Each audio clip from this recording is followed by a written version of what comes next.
वरधारी।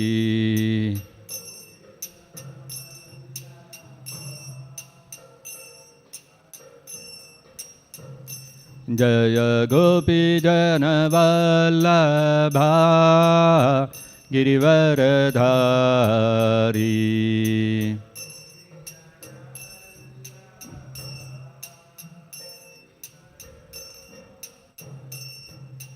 यशोदनन्दन Vraj जनरञ्जना।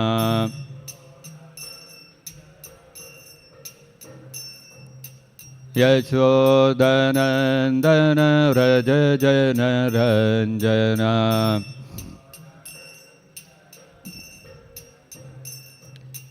यमुनातीरावनचारी।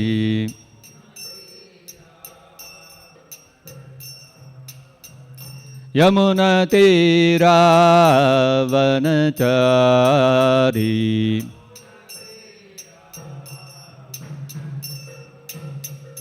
Jai राधमाधवा Kunj Vihari.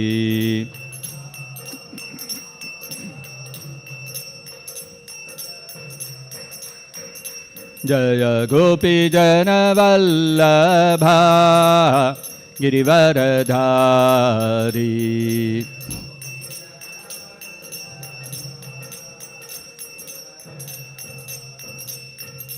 यशोदनन्दन Vraj जनरञ्जना। यमुनातीरावनचारी। यमुनातीरावनचारी। Jai राधमाधवा Kunj Vihari.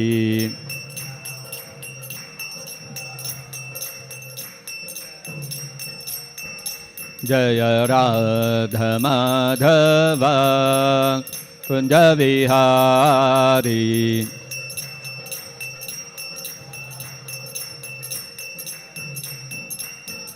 Jai Krishna Rukmini Jai Satyabhama. Krishna Rukmini Jai Satyabhama.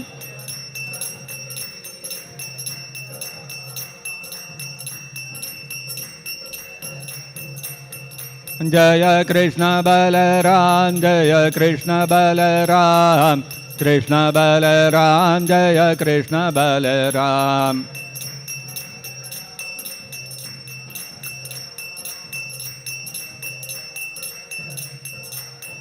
Jai Gaur Nitai Jai Gaur Nitai.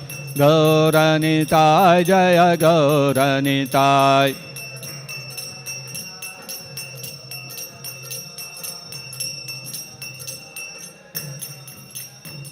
Jai Jai Prabhupada Prabhupada Prabhupada Prabhupada.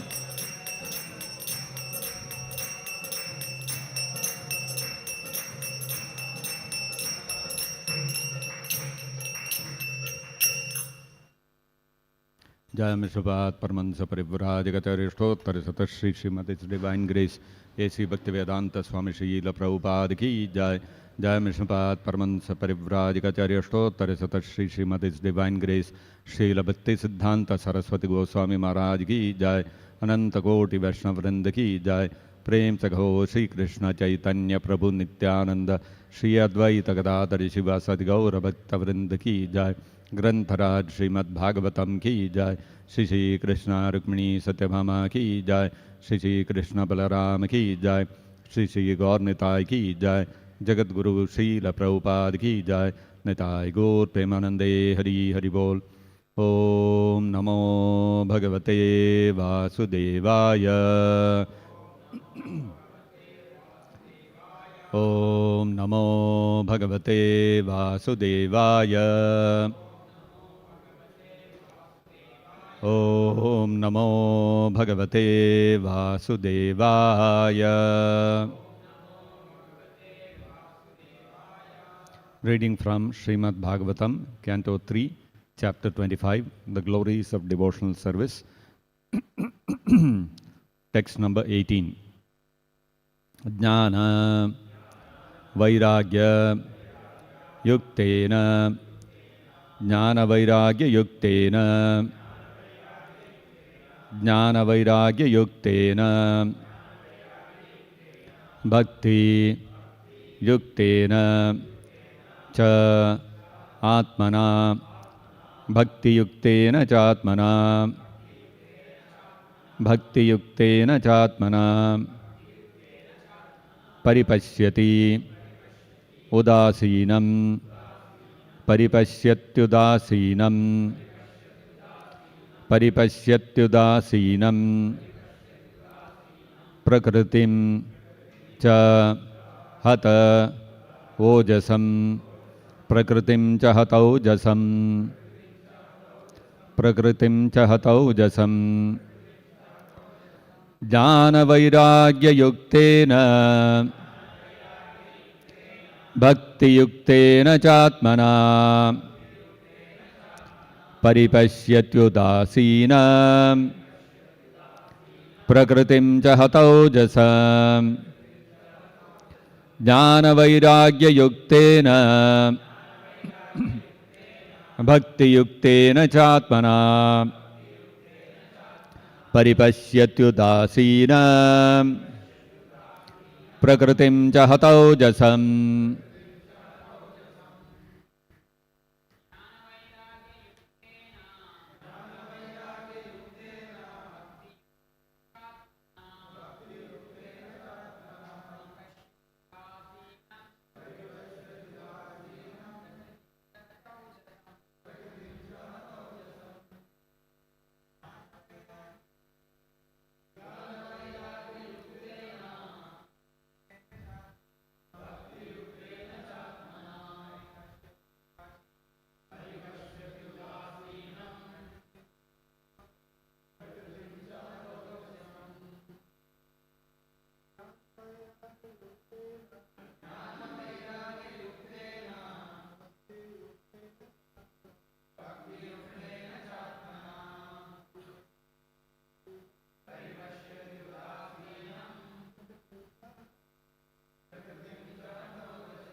Jnana, knowledge, Vairagya, renunciation, Yuktena, equipped with, Bhakti, devotional service, Yuktena, equipped with, Cha, and, Atmana, by the mind, Paripashyati, one sees, Udasinam, indifferent, Prakritim, material existence, Cha, and Hata Ojasam, reduced in strength. Translation and purport by His Divine Grace Srila Prabhupada. In that position of self-realization by practice of knowledge and renunciation in devotional service, one sees everything in the right perspective. He becomes indifferent to material existence, and the material influence acts less powerfully upon him. Kindly repeat. In that position of self-realization, by practice of knowledge and renunciation in devotional service, one sees everything in the right perspective.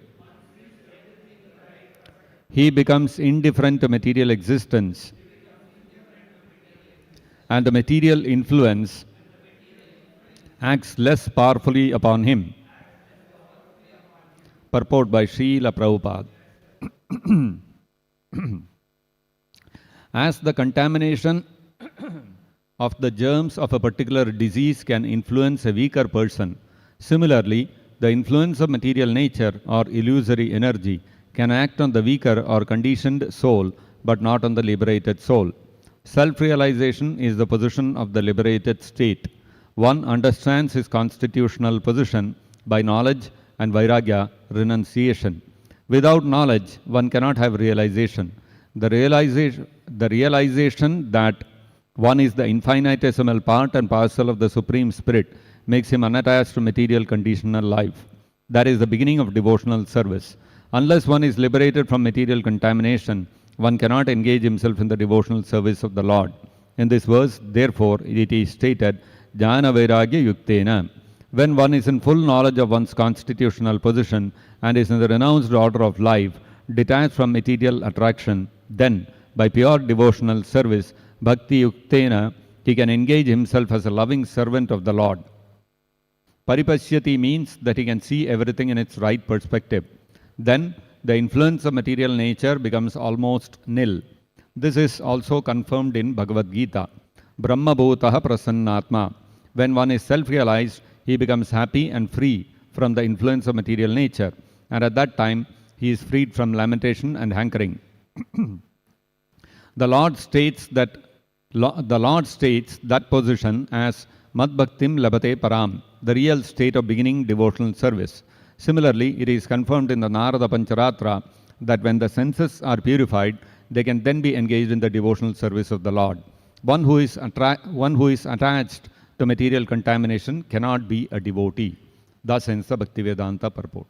Om Ajnana Timirandhasya Jnananjana Shalakaya Chakshurunmilitam Yena Tasmai Shri Gurave Namaha Namavom Vishnu Padaya Krishna Preshtaya Bhutale Srimate Bhakti Vedanta Swaminiti Namine Namaste Saraswate Deve Gauravani Pracharine Nirvishesha Shunyavadi Paschatya Deshatarine Jaya Shri Krishna Chaitanya Prabhu Nityananda Shri Advaita Gadadhara Shri Vasadi Gaura Bhakta Vrinda Hare Krishna Krishna Krishna Hare Hare Hare Rama Rama Rama Hare Hare Mokam Karoti Vachalam Pangum Langhayate Girim Yat Kripatamaham Vande Shri Gurum Dinataranam.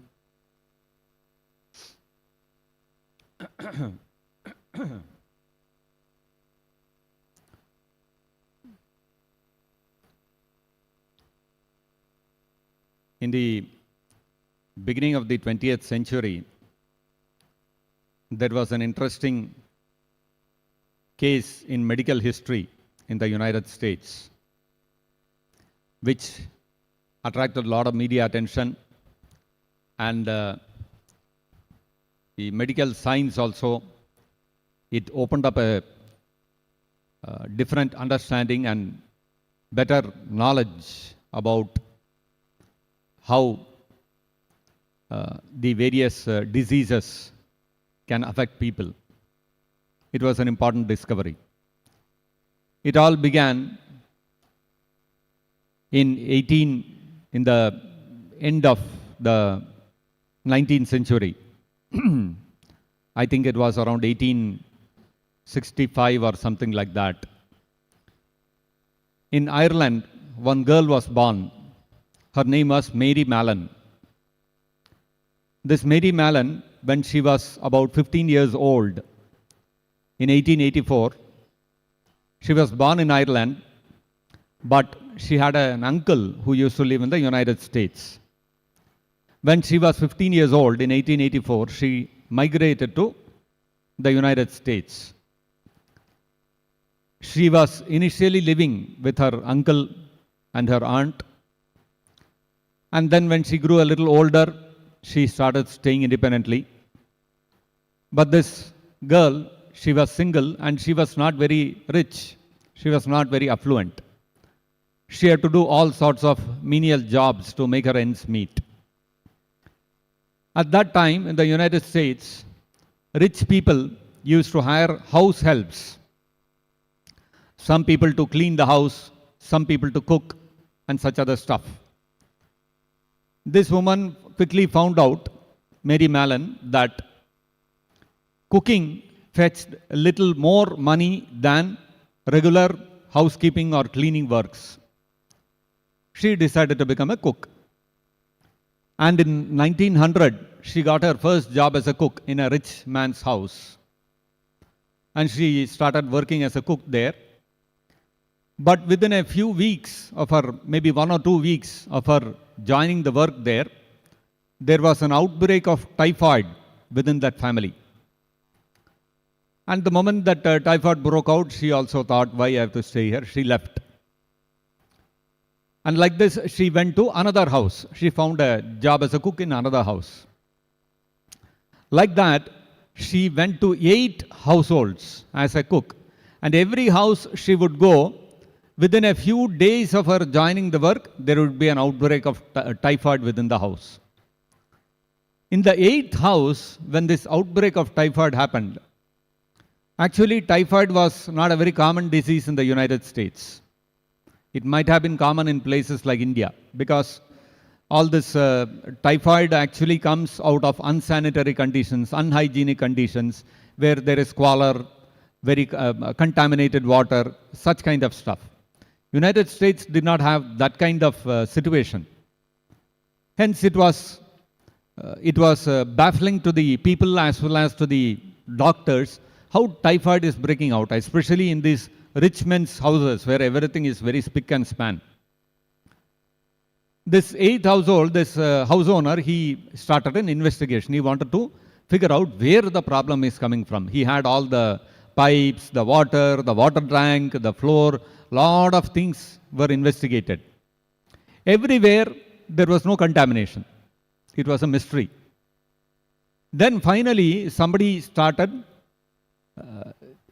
testing each of the individuals, and finally they found out that this Mary Mallon, she was completely all right. She did not have any fever and all those symptoms associated with typhoid. But when they tested her, she found that she is carrying a huge load of typhoid bacteria, typhoid germs, although she was not falling sick. Because of that, she was a cook, and those days in America, there was no concept of washing hands. Even today, you go to the United States, it's all tissue paper. They think, the Americans, they think using water to wash your feet or hands, oh, it is all very old-fashioned, it is very primitive. That's what they think. But of course, modern day, they have discovered that washing hands is a very hygienic thing to do. That's why even during the COVID, they used to tell, wash your hands as much as possible with soap and all those kind of things. Anyway, in those days, it was even worse in the US. And this woman, being part of that whole culture, she would never wash her hands and she would go around cooking everything. And that is how the typhoid was spreading to everyone, wherever she would go. Although she herself never was affected by typhoid. This was a big discovery in medical science, and it became big news. And she came to be known as Typhoid Mary. Because wherever she goes, she will spread typhoid, but she herself will never get affected by typhoid. It became a big news in the United States. So, in the Bhagavad-gita, Krishna describes there are 2 states in which we can exist. In the 7th chapter of the Bhagavad-gita, Krishna speaks about how this material world comprises the inferior energy of his. Bhumirapo nalo vayuhu kham manobuddhirevacha ahankaram me bhinna prakritir ashtadha. Earth, water, fire, air, space, mind, intelligence and false ego. These 8 elements constitute the bhinna prakriti, the differentiated energy of Krishna. And then Krishna says, Apareyam itastanyam prakriti viddhi me param jiva bhutam mahabaho yeyedam dharyate jagat. There is another apareyam. Itastu anyam prakriti. There is anya prakriti. There is another energy of Krishna which is apareyam, which is superior. And that is called jiva bhuta, the living entities. And what are these living entities who are superior to material nature? What are they doing? Yayedam dharyate jagat. They are constantly engaged in exploiting material nature to enjoy sense gratification. All the living entities who are who are engaged, who are trapped within this material world, which is made up of the inferior energy of Krishna. And although these living entities are the superior, they are trapped in this material world and constantly engaging in attempts to exploit material nature for their own engagement. Such living entities Krishna speaks of as the Jiva Bhuta entities. In the 6th chapter, verses 20 through 23, Krishna speaks of another state of existence. The Jiva Bhuta state of existence is one state of existence where you are constantly engaged in attempts for exploiting material nature for your own happiness. Krishna in the 6th chapter, verses 20 through 23, he speaks of another state of existence. He says, Sukham Atyantikam Yat Tat Buddhigrahyam Atindriyam. That state of existence is characterized by also happiness. In the Jiva Bhuta stage, one is engaged in attempting to become happy, to attain a state of happiness by exploiting material nature. But Krishna is saying there is another state of existence where Sukham Atyantikam, one can experience unlimited happiness. And Buddhigrahyam Atindriyam, which is beyond Atindriya, which is beyond the sense gratification, which is beyond the senses, which is beyond the happiness we can derive by exploiting material nature.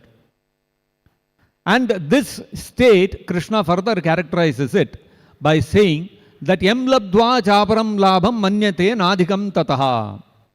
When one comes to this stage of experiencing a higher happiness beyond what is obtainable by exploiting material nature through the senses, what happens is Yam labdva, having obtained that state, chaparam labham manyate nadhikam.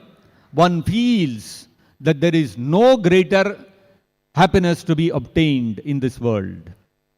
That means one feels one has attained the highest goal. There cannot be a greater happiness than this.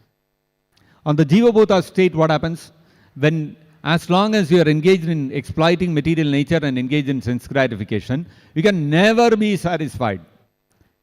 That state is characterized by kama and krodha and lobha, greed.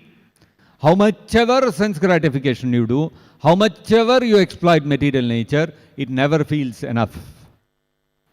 On the other hand, the other state of existence when you achieve, Yam labdva chaparam labham manyate nadhikam tataha. You feel this is the ultimate, there is nothing more to be obtained. And yasmin sthito na dukkhena guruna api vichalyate.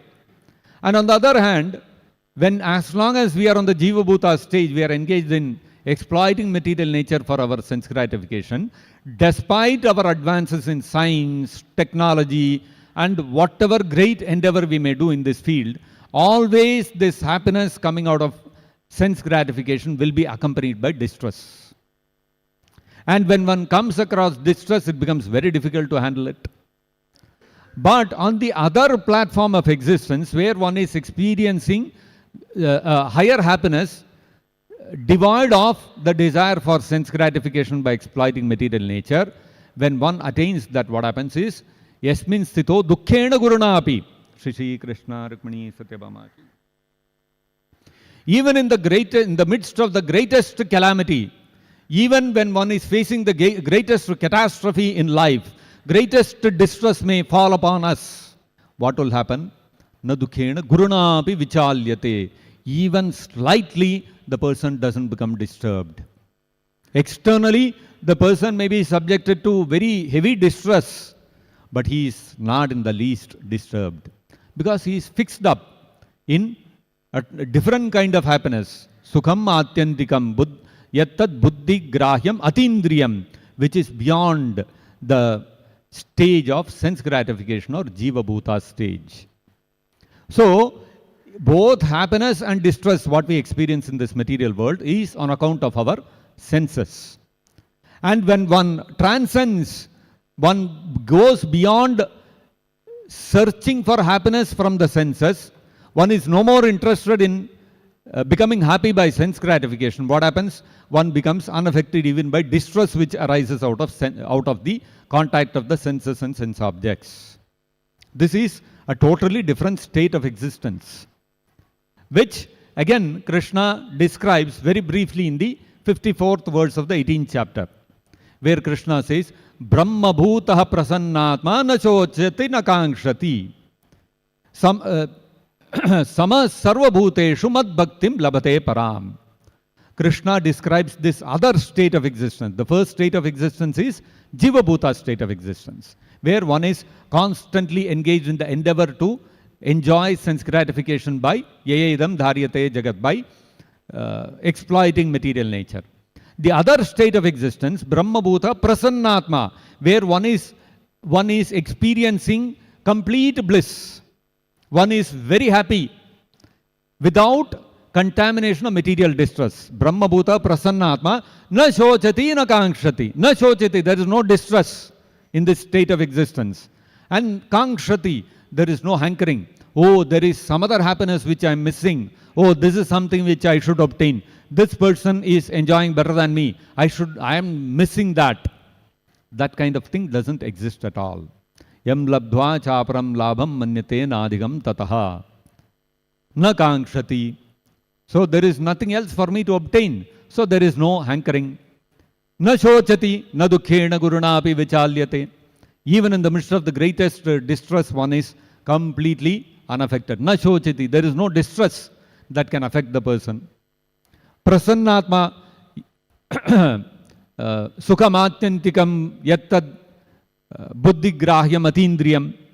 That happiness which is beyond the sense gratification obtained by exploiting material nature, which is atindriyam, which is beyond the senses, and atyantikam, which is unlimited happiness.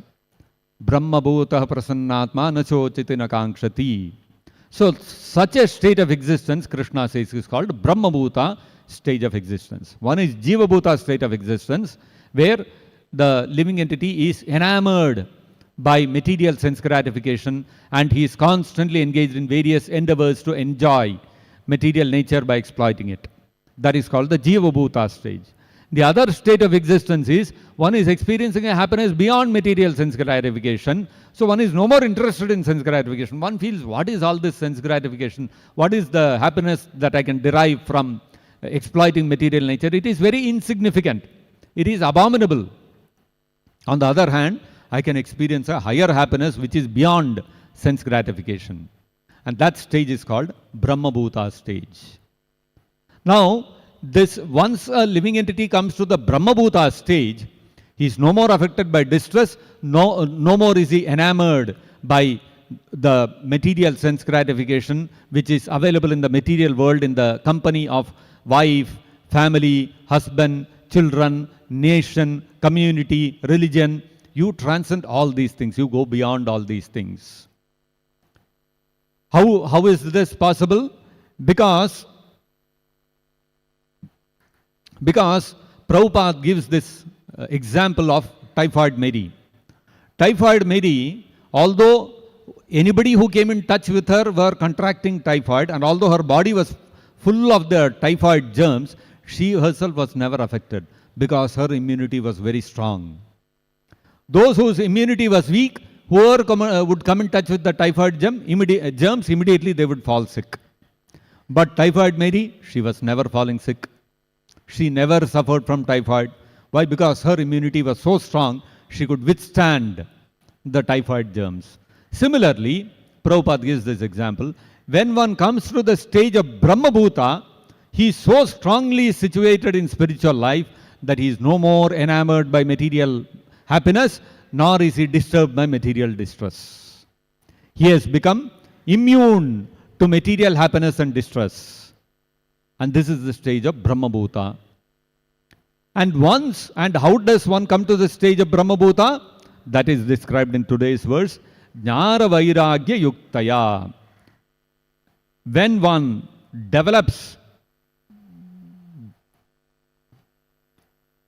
jnana, knowledge, what kind of knowledge? That has been described in the previous verse, which is the Purusha Atmanam Kevalam Prakritehe Param Nirantaram Swayam Jyotir Animanam Akhanditam. When one comes to the knowledge that I am not the body, I am spirit soul, And I'm an infinitesimal, very atomic, insignificant spark of spirit.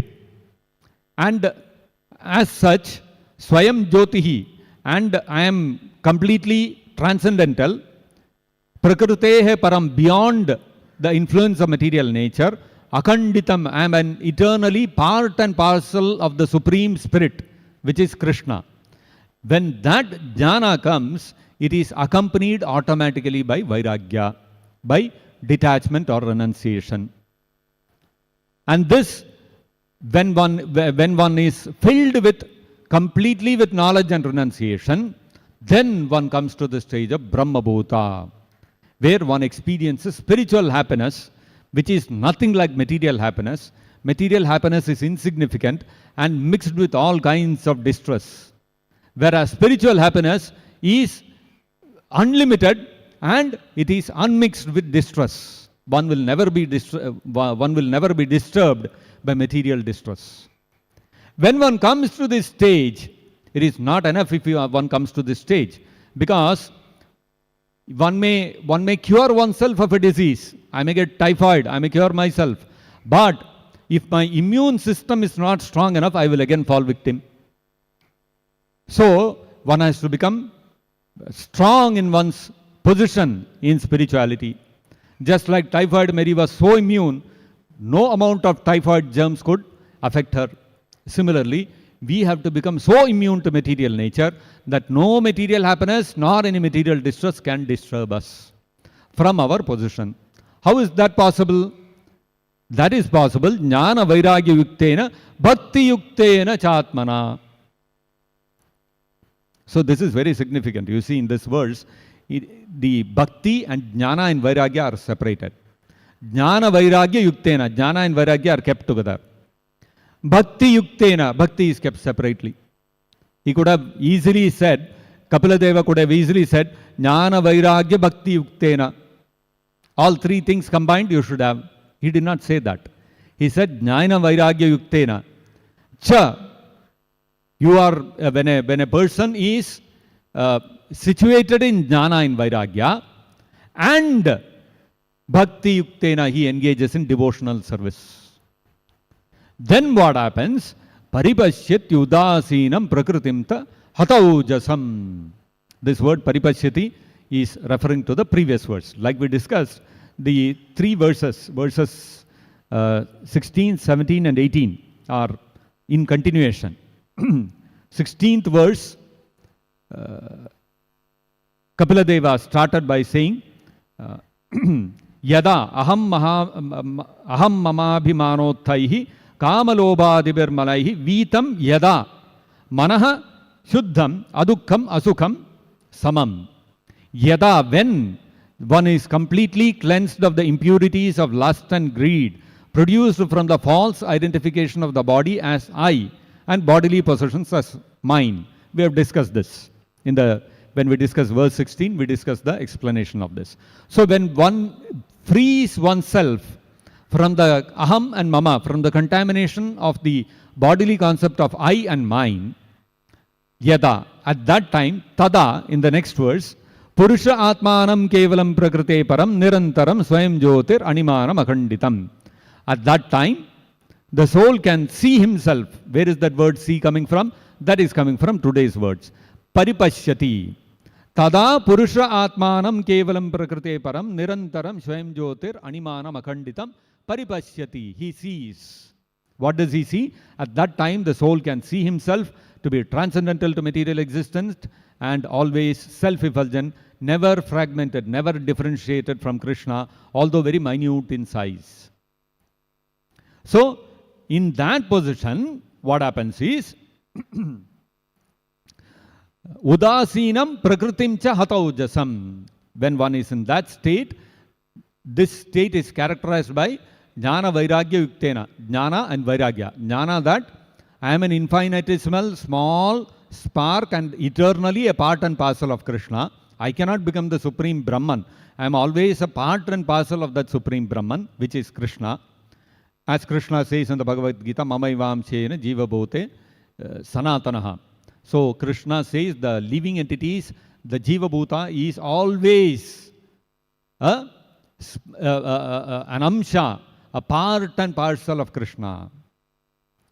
So, when one understands that I can never become the Supreme Brahman, I will eternally be a part and parcel, I will eternally be an individual, this jnana and vairagya from aham and mama, vairagya from thinking I am this body and everything related to this material world is mine, everything related to the body is mine, and I am that Supreme Brahman, becoming free from all these conceptions.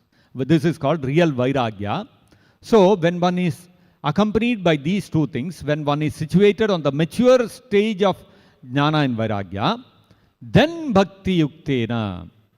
That is what Krishna also says in the 18th chapter in the 54th verse. Brahma bhuta prasannatma na shochiti na kankshati sama sarveshu bhuteshu mad bhaktim labhate param. On that state of Brahma bhuta, one can engage in devotional service to Krishna. So, at that time, when one engages in devotional service to Krishna, bhakti yuktena, then what happens? Prakritim hata ojasam. The material influence acts less powerfully on the living entity. That means one becomes like Typhoid Mary. Typhoid of material nature cannot affect us. We become totally immune to material nature. We will not be affected by happiness and distress which arises out of the contact of the senses and the sense objects within this material world. So, unless one comes to the stage of bhakti, one cannot remain eternally on the platform of jnana and vairagya. That is impossible. There are so many examples in history. You look at Vishwamitra Muni, you look at Saubhari Rishi, all of them are situated in jnana and vairagya. They are transcended the material bodily concept of life, and they were completely renounced sages. But what happened with them? Slight disturbance, agitation of the senses, they immediately engaged. Once again in same material activities which they had renounced. Therefore, unless when one is on the mature stage of jnana and vairagya, unless one engages in Bhakti Yoga, one cannot continue to remain on that platform eternally. Therefore, if we have to maintain our immunity towards the desire for sense gratification and being affected by material distress, then bhakti yuktena, engaging in devotional service to Krishna, is very, very important. Without bhakti, one cannot remain on the transcendental platform. As it is stated in the Srimad-Bhagavatam, Yenye aravinda vimuktamaninaha, Yenye aravindaksha vimuktamaninaha, Tvayastabhavad avishuddha buddhaya, Aruhya krichrena parampadam tatapatantyadho anadrita ishmad angrayaha. Yenye aravindaksha vimuktamaninaha. Aravindaksha means the one who has eyes like lotus petals. Aksha means eyes. Aravinda means lotus. Aravinda Aksha, one who has eyes like lotus petals, which is Krishna. Ye anye aravindaksha vimuktamaninaha. Krishna, this is a prayer to Krishna. Oh Krishna, vimuktamaninaha, those who think that they have become liberated by following the path of jnana and vairagya, by becoming highly knowledgeable that I am not the body, I am spirit, soul, and giving up the concepts of aham and mama, I and mine. Jnana and vairagya, they become very renounced. Vimuktamaninaha tvayastabhavad avishuddha buddhayaha. Although they have attained the stage of vimukti, what has happened? Avishuddha buddhayaha, their consciousness is not fully purified. It is still contaminated. Avishuddha, shuddha means purified. Avishuddha means it is not fully purified. It is purified to some extent. If you look at a karmi who is in the material world, who is totally in the bodily concept of life and engaged only in sense gratification, you compare with him a great rishi like Vishwamitra Muni or Valmiki Rishi or Saubhari Rishi. They are all far beyond these people. Their consciousness is far more purified than these people. Otherwise, they will not be celebrated as great rishis and sages. They were so renounced. Vishwamitra Muni he was a king. He gave up his kingdom. So much vairagya, and he became a hermit. So vairagya is there. Jnana is there. And so therefore, his consciousness to that extent is Shuddha, it is purified. But it is not Vishuddha, it is not completely purified. Avishuddha Buddhayaha. Because of that, what happens? Aruhya Krichrena Parampadam. They have attained this high state of renunciation and knowledge and high state of purified consciousness. How? Krichrena, with great difficulty they have achieved this. Aruhya, having ascended to that high position, Aruhya, Krichrena, with great difficulty, Parampadam, almost the highest stage that a human being, that a living entity can achieve. They have achieved that. Aruhya Krichrena Parampadam Tatapatanti Adaha. But again they fall down to the same activities which they have renounced. Why? Anadrita Yushmadangreyaha. Because they have not taken shelter of Krishna's lotus feet.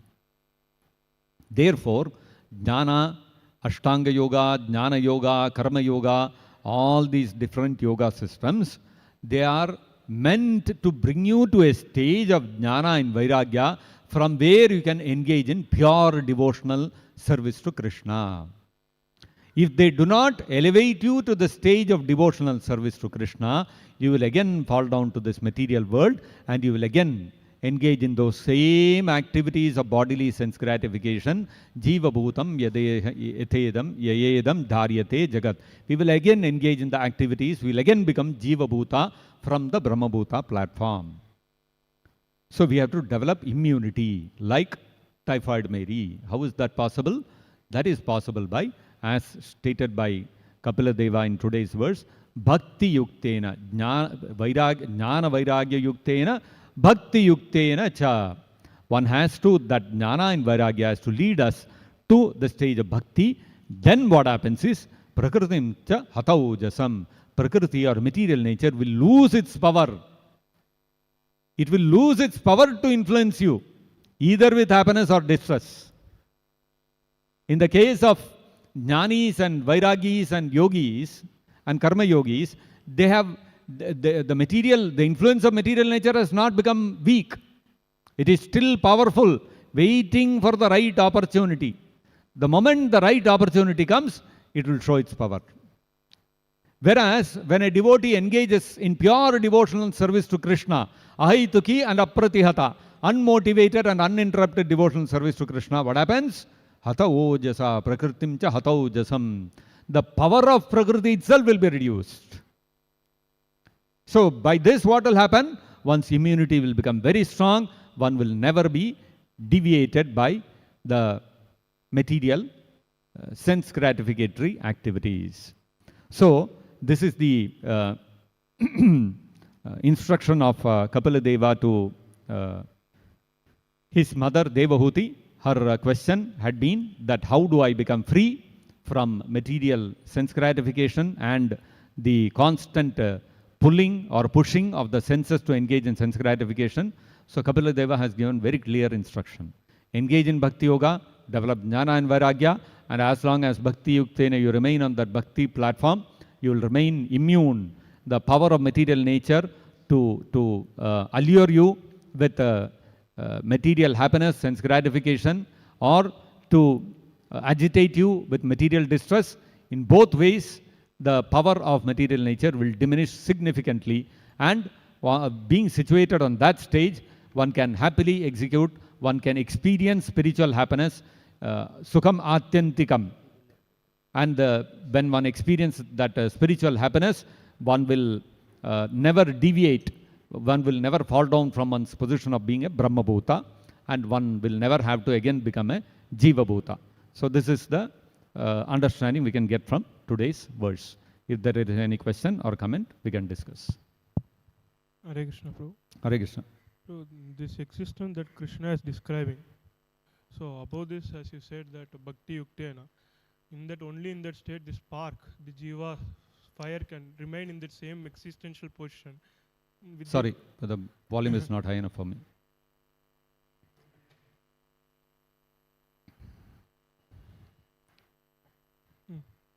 So this existence, that Brahma Bhuta existence as spoken by Kapila Deva also, by engaging in devotion so the immunity grows. As just this spark, the living entity can remain in the fire as long as it touches the fire. The living entity can unite with the fire.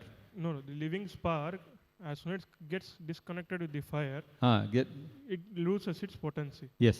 So as long as it touches, it is there. This existence is mostly referred as surrendered existence, where there is no independent existence or false designation to enjoy Lord over material nature. Yes. So this surrendered existence, from this surrendered existence, the right Sat is there, Sat existence is there. In a way, it's a spiritual body. So how does this spiritual body grow? How does the? Further, from this position, how further the spiritual body grows? Spiritual body, how does it grow? From this position, what will be the next thing the jiva can be experiencing? So that is when one engages in devotional service to Krishna, what happens? Adav Shraddha Tata Sadhu Sangato Anartha Nivriti Sat Nishta Ruchi Asakti Bhava Prema, all these things will happen. And when one progresses along that path, we have discussed that in the previous words also, that when one progresses on that path, there is no question of spiritual body growing. When we say grow, we are referring to the growth evolve. of, sorry? In other words, evolve. Evolve, or what will be the... The spiritual body never evolves, never grows. Because only the material body can evolve and grow. When we say evolve and grow, there is transformation. Transformation is possible only in the material platform, not on the spiritual platform. On the spiritual platform, there is only existence. There is no transformation.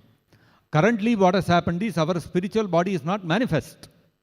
When we recognize who I am in the spiritual world on the plane of, when we reach the platform of Krishna Prema, we remember, we awaken, we are able to remember again by Krishna's mercy and the mercy of the spiritual master, who actually I am in the spiritual world.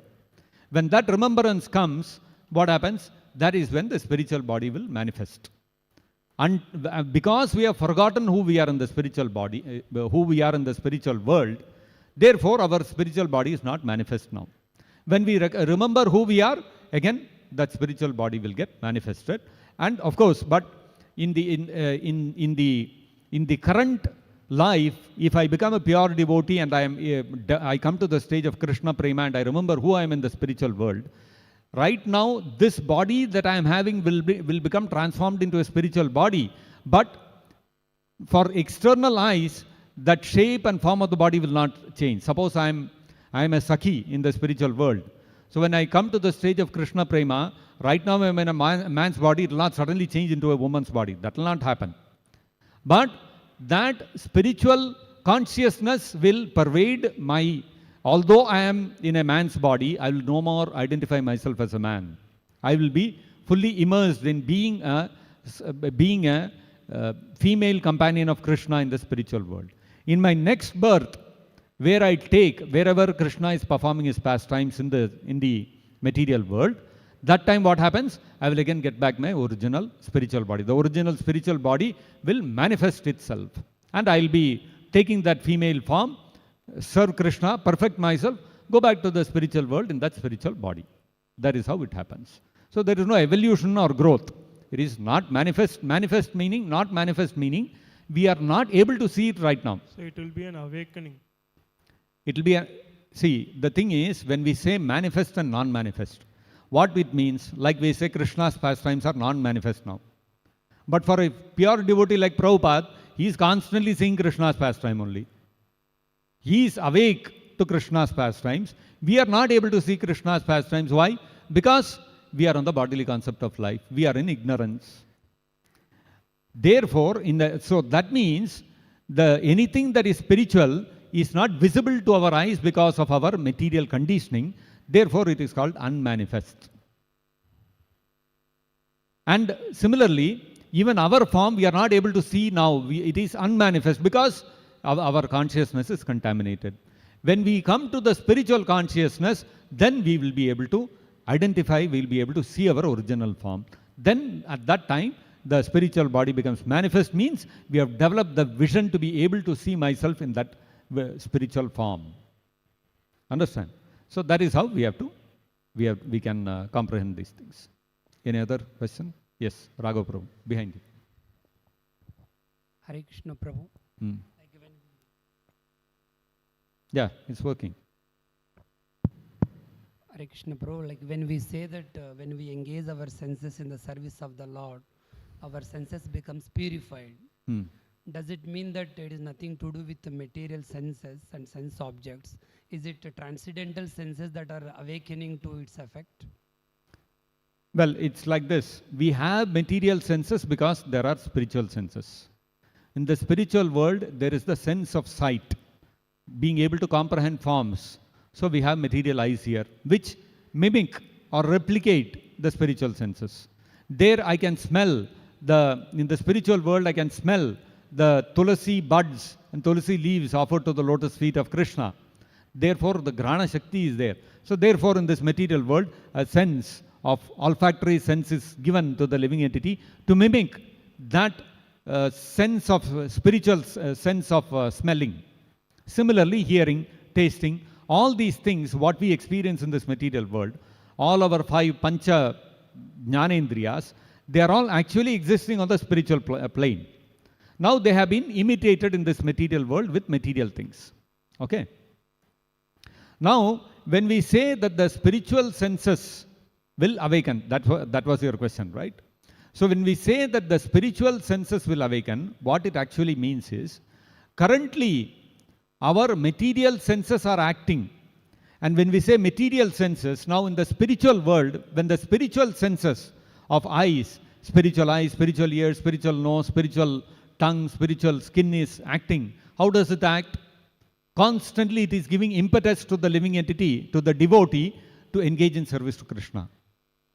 The eyes want to see the beautiful form of Krishna. The ears want to hear Krishna playing on the flute. The tongue wants to taste Krishna prasadam. The nose wants to smell the tulasi buds offered to the lotus feet of Krishna. The skin wants to touch Krishna's spiritual body. So like this, every sense is pushing the devotee towards, reminding him constantly and pushing him towards Krishna. This is what the spiritual senses are doing. In the material world, what are the material senses doing? Material senses are constantly pushing us to engage in sense gratification. Vacho vegam, manasa krodha vegam, jihva vegam, udaropastha vegam. All the senses are pushing us. Engage in sense gratification. Look at some beautiful object, you will get happiness. Taste some good food, you will get happiness. Hear some good music, you will get happiness. So the material senses are pushing me to engage in my own sense gratification. So when we say that our spiritual senses our material senses will get purified, meaning our spiritual senses will get awakened, then the material senses, our eyes, ears, nose, whatever is there, will no more push me to engage in sense gratification. On the other hand, they will all provide me with an impetus to render devotional service to Krishna. So on that stage, the material senses are no more acting as material senses. So we say that for a pure devotee, the material senses are no more acting. It is the spiritual senses which are acting, because that is identified by the effect that they have on the living entity. The spiritual senses will impel the living entity to serve Krishna, whereas the material senses will impel the living entity to engage in sense gratification independent of Krishna. So both of them are understood by their influence. And so when we say material senses have woken up, and we say that the senses are no more acting materially, they have become purified, what it means is their effect has changed. It has become spiritual in nature. So that comes about by performing devotional service. When we engage in devotional service to Krishna and the senses are purified, we lose the desire to engage in sense gratification. You understand? So then we say the senses have become purified. Okay? We'll stop here. Grantharaj Srimad-Bhagavatam ki jai. Nitai Gaur Premanande Hari Hari Bol.